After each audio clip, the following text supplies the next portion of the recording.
Hey everyone, welcome to Otaku Talk. It's me, your boy, your host, OD, and today we'll be reviewing and analyzing chapter 1086 of One Piece. If this is your first time on my channel or you've been here before but haven't done so already, would greatly appreciate it if you could do me a favor, a solid like, share, and subscribe. Bang that bell would mean the absolute world to me. This was an incredible chapter, lots of exposition. Oda is truly setting up something incredible, and I am here for it. Unfortunately, this is the last chapter we're going to have for quite some time. One Piece is going to go on hiatus for a month.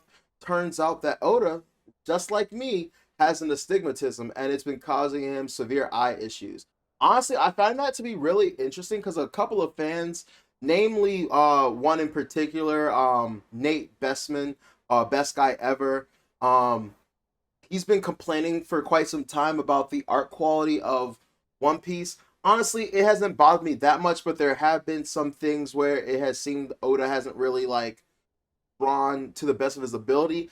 And at first, I thought maybe he was just being kind of overbearing with it. But now that we get this news, I'm like, oh shit, maybe he was on to something. But yeah, Oda's been struggling.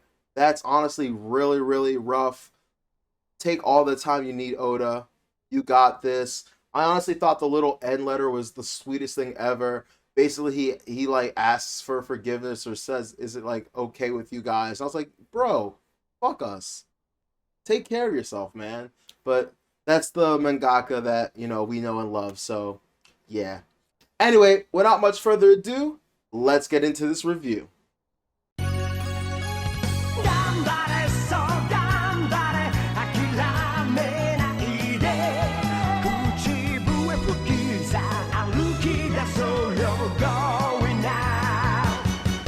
All right, so this chapter starts off with the castle going crazy. Everyone is looking for Vivi. You see all these CP0 agents, as well as Pell and Chaka looking for Princess Vivi, right? And so there are all these ships that are departing, Mary Joie, and various people are hidden among them, right? We have Vivi and Wapol all on one ship.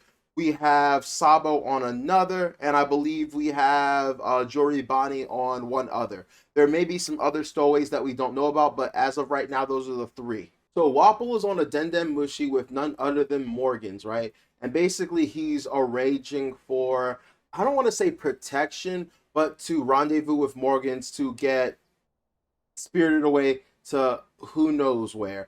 Maybe, Morgans is hard to get, catch of because he has that flying ship. So Walpole's either trying to get on there or maybe some other location that Morgans knows about. Now Morgans is more than willing to help out Walpole because a king fleeing Mary Joie and like with all the like news and alarms going on right now, he knows that there's a big story here, and he is more than willing to put his life at risk to get this scoop. So he's like, yeah, let me. He's gonna come. I'm gonna come, drop down, get on there. We'll get out. Now, while this is happening, Vivi's talking to Walpole like, "What did you see in there?" Because obviously at the time she just went along for the ride, right? She asked him, "Hey, where are you going?" Walpole's like, "Anywhere but here," and she was like, "I'm with it," right? But now that they've had some time to breathe, some time to hide, she's like, "So like, what is it that you were running away from?" And he's like, "There's no way I'm gonna tell you." And then after that, she's like, "Hey, can I use that Denden Mushi after you? Like, I wanna hit up my dad. They're probably worrying about me." And he's like, "Yeah, there's no way in hell I'm doing that." And she's just like, "What is like with you? Like, what's gotten into you?" And I don't know if this is Wapol being like nice to her or looking out for her. Because at first I forgot for a second that like Cobra died. Not really, but like I thought he was just being a dick. But like I don't know if Wapol exactly knew what kind of reaction that would elicit from Vivi, and he just decided that at this time it is just best to keep Vivi in the dark. And honestly, I cannot wait, and not in like an exciting way, but in like an anticipatory, anxious way for Vivi to find out the news. We're going to get one of the saddest panels in One Piece. we're going to see one of the ugliest crying faces. Vivi is going to be torn to shreds. And like, I feel emotions in this stuff. I don't really like cry or all that stuff that people say they do, like when they read like emotional moments One Piece. But like that will fuck me up. That will fuck me up the moment that Vivi discovers, yeah, my dad's dead. Anyway, back in the one room, you have the Gorosei, and they're just kind of collectively reflecting on the clusterfuck of a day that it has been, right? They get a ring from the Den Den Mushi. It is Emu, and he is basically like, it is time to use Dr. Vegapunk's invention, the Mother Flame, right?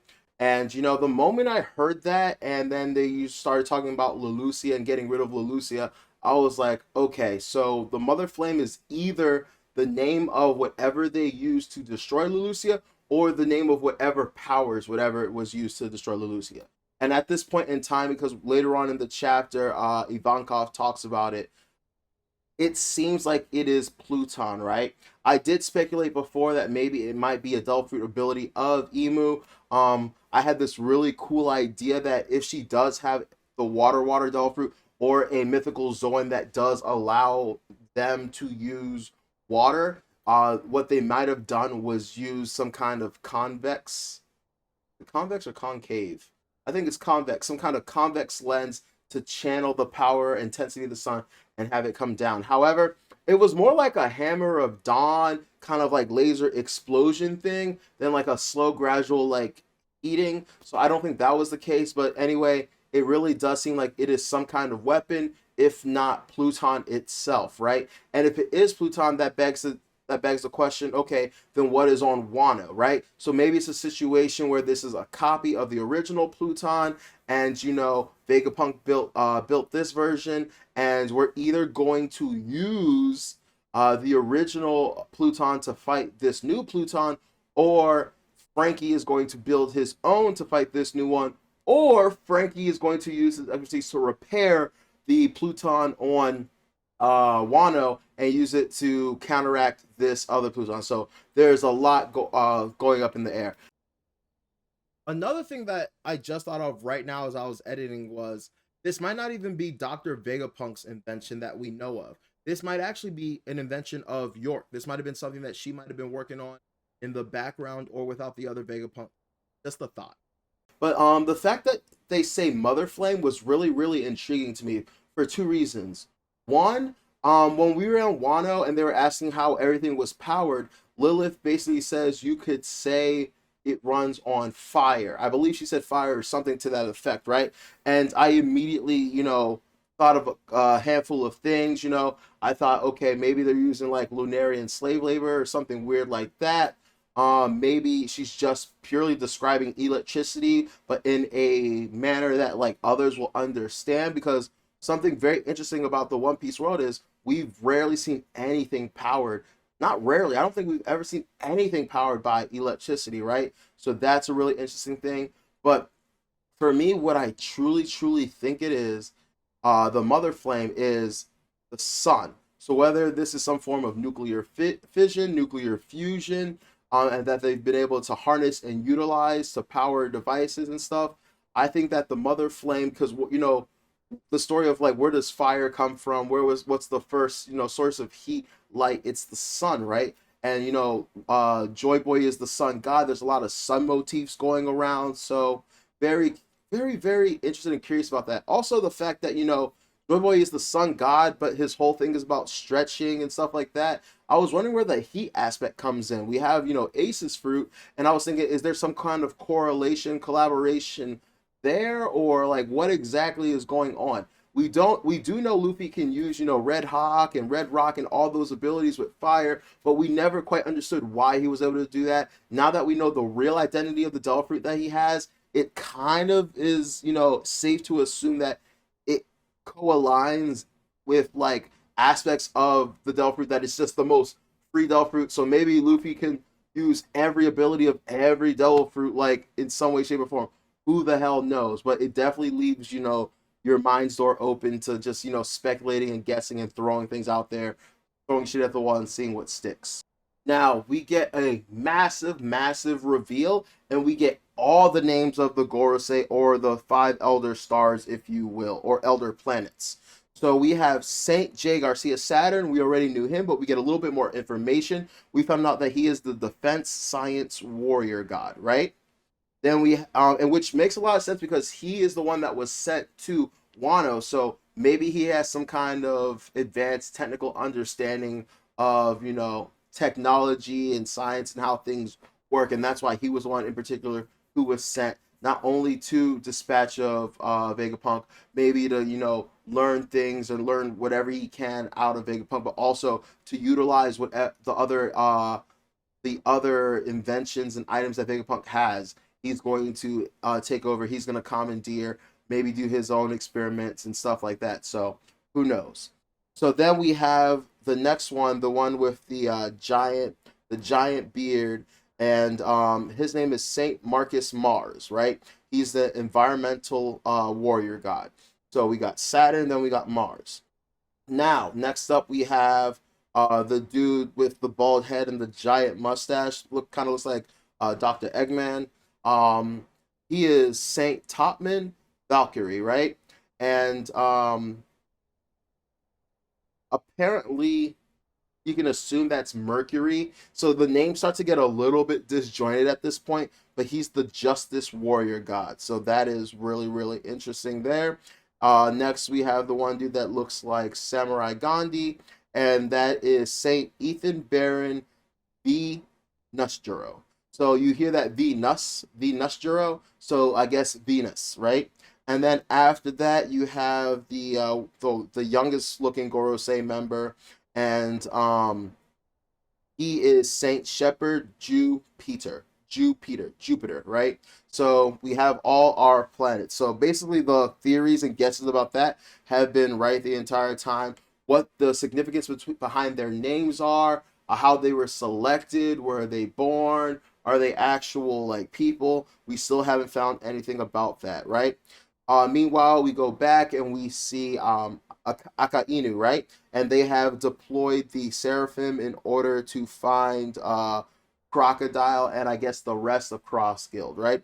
And so we see three Seraphim that we have not had the pleasure of being introduced yet. We see Doflamingo, which I'm guessing is S Flamingo.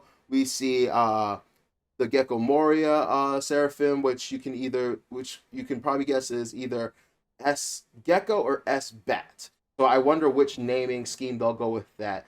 Probably S Bat, possibly.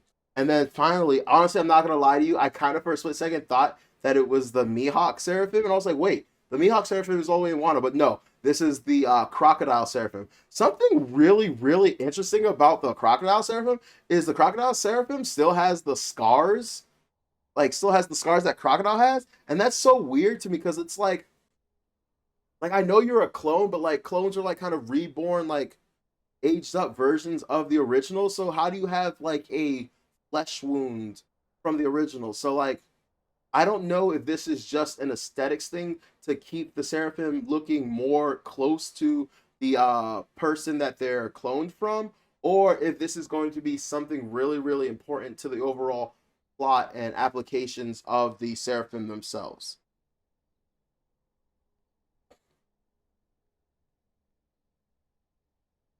Anyway, we move over to the Revolutionary Army, and Sabo is talking to Ivankov and Dragon about exactly what took place and how he survived. And he basically says after he stowed away on the Lelucia ship, once they got to Lelucia, the people of Lelucia immediately stormed the royals, like captured the king and the queen, and took over. Right. Sabo left with a handful of people that I guess decided to join the Revolutionary Army and started heading to New Kama Kingdom, where they're currently at right now.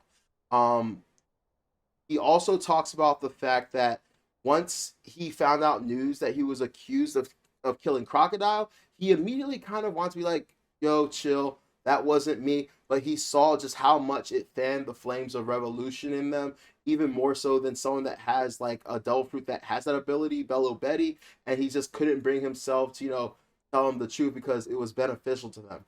Honestly, it's kind of smart, but like that's not the way like people we love in the series kind of like, you know, Luffy operate. It's kind of disingenuous. It's kind of yeah, let's just stick with disingenuous to me. So like we see a major personality turning point in which you know, Sabo operates a little bit differently than Luffy and, dare I say, Ace would act in this scenario, right? And so anyway, he, you know, being the smart person he is, decides to you know, not call the Revolution Army for where he is, and does some weird, you know, routing stuff where he routes his call through Lelucia to Nukama, right? Which I'm wondering, are they able to track where the signal is going? So now is Nukama in danger? But anyway, that's why the world government thought that Sabo was on that island, okay? But he was actually not. However, he had just left the island when he placed that call. So while he was on that call, that's when him and everyone aboard that ship see the bombardment from, let's just call it the Mother Flame, until we have a better name for it, until we definitively know if it's Pluton. And speaking of which, that's where Ivankov cuts in and starts saying that it could be potentially an ancient weapon. Because the way Sabo describes it is that a huge shadow appears above Lelucia. And the only thing I can think of is it's one, a giant warship, aka Pluton, or it's maybe some kind of mobile island. As we saw with Nami, and actually, I think it's just mainly Nami. There are islands that have the ability, there are sky islands that have the ability to move around. So I think it's going to be one of those things. It's either going to be a warship or a sky island that has been like retrofitted or created in order to act as essentially a warship and deploy bombardments. Also, something I forgot to mention earlier is I believe it's Emo or one of the Gorosei. They do mention that this isn't something that they are able to do like consecutively. I don't know if it takes charging power, resources, or whatever, but for whatever reason, the ability to fire this weapon is finite. So that answers a lot of questions that you know, maybe the community had in terms of like, why did we finally just use this weapon? Why haven't we used it more so often? So right now, I'm very curious as to what is the cooldown period of this weapon.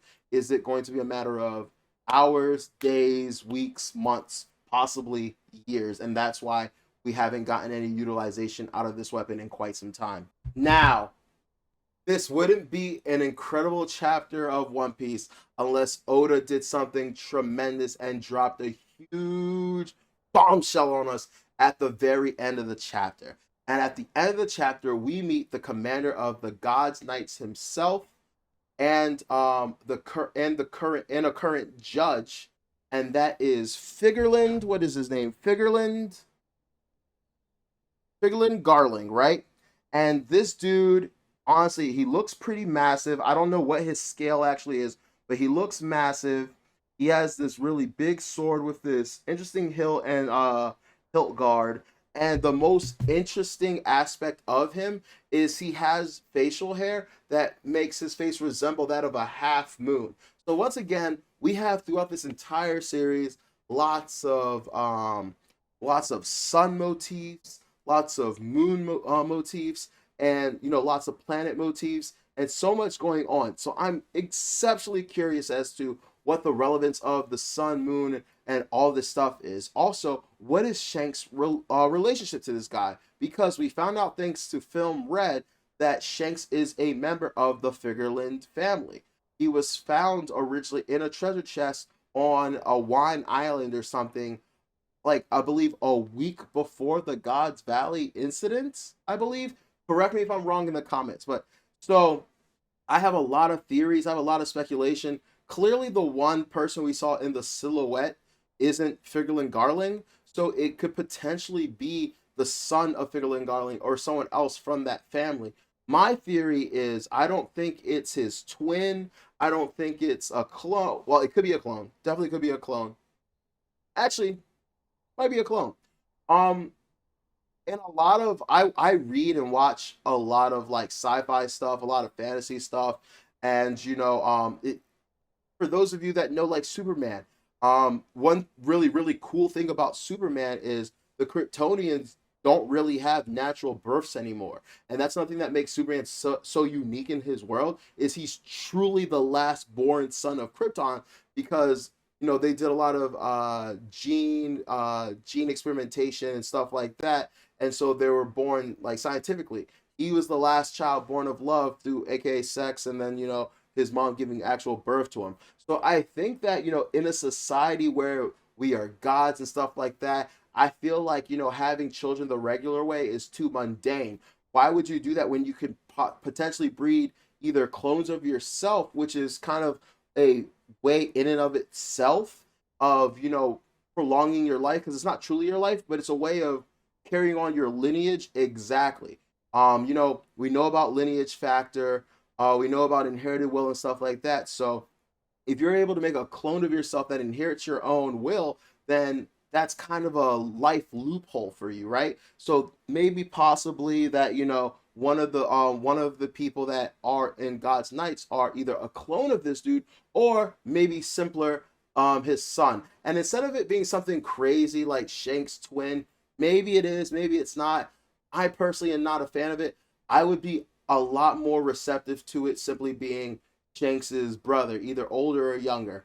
How did Shanks get to the wine country in God Valley or near God Valley?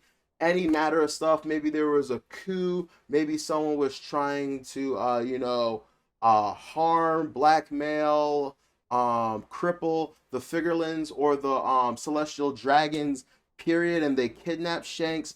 Maybe someone was trying to save or liberate Shanks because they didn't want him to grow up as a Celestial or grow up to become a monster like the Figurelands, or they knew what was entailed for him to be a Celestial or a Figureland, and they wanted to save him from that fate. Maybe it was his mom. We don't see a lot of moms, and we know moms make a lot of sacrifices for people in this series. So maybe his mom risked her life or sacrificed her life to get Shanks, to save Shanks.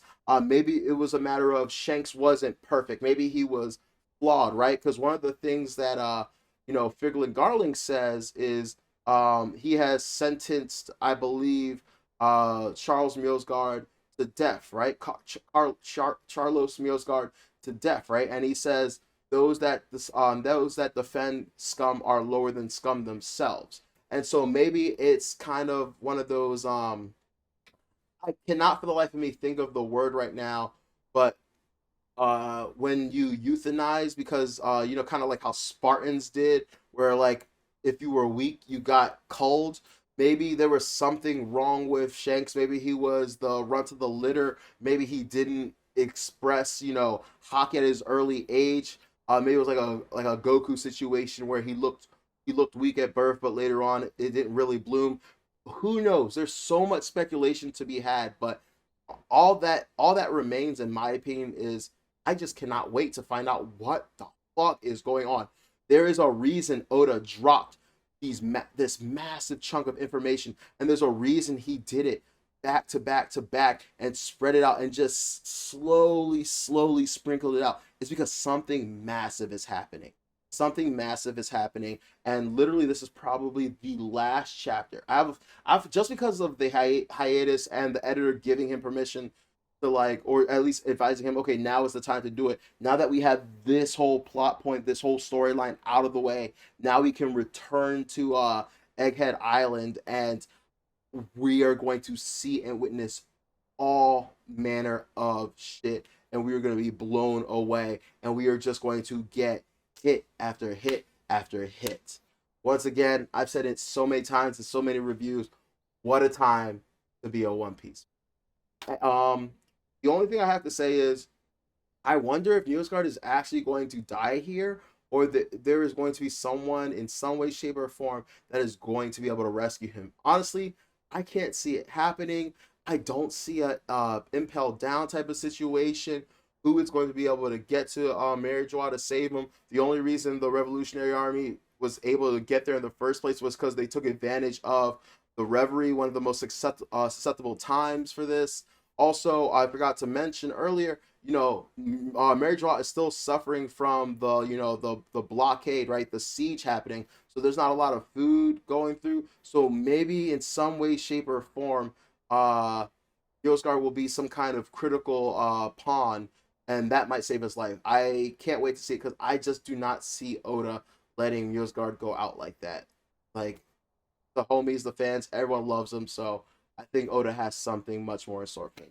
Anyway, I'm gonna end the review there for today. This was a phenomenal chapter. We have a month to wait. Maybe this is gonna get me off my lazy ass and get me to start pumping out more content that isn't purely chapter reviews. I've been trying to do it. I've been screwing up. I'll admit it. I need to get better, and I will. So maybe this will be the opportunity I need to get that done. Anyway, guys, thank you for tuning into Otaku Talk. This has been your boy, your host, OD. Please make sure to like, share, and subscribe. It would mean the absolute world to me. And yeah, please, please, please hit me up in the comments. I really want to talk to you guys. I want to build a community where we can shoot this shit, talk theories, no matter how stupid or how unlikely. I want to hear what you have to say. That's one of the biggest parts about being a One Piece fan. Just having these talks, having these theories, and seeing, what makes sense, what doesn't make sense, right?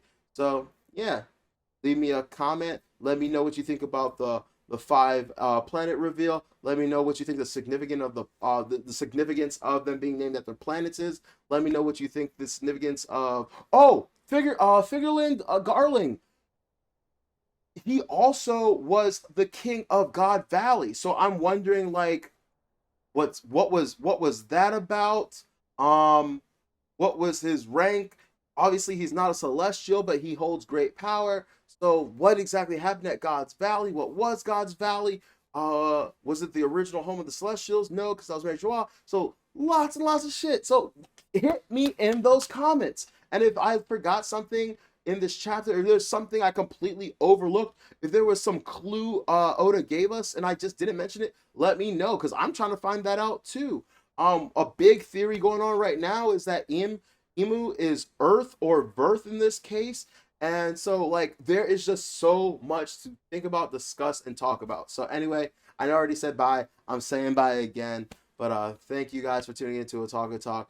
Meet your boy, your host, OD. Have a great and phenomenal rest of your week. Take care. Peace.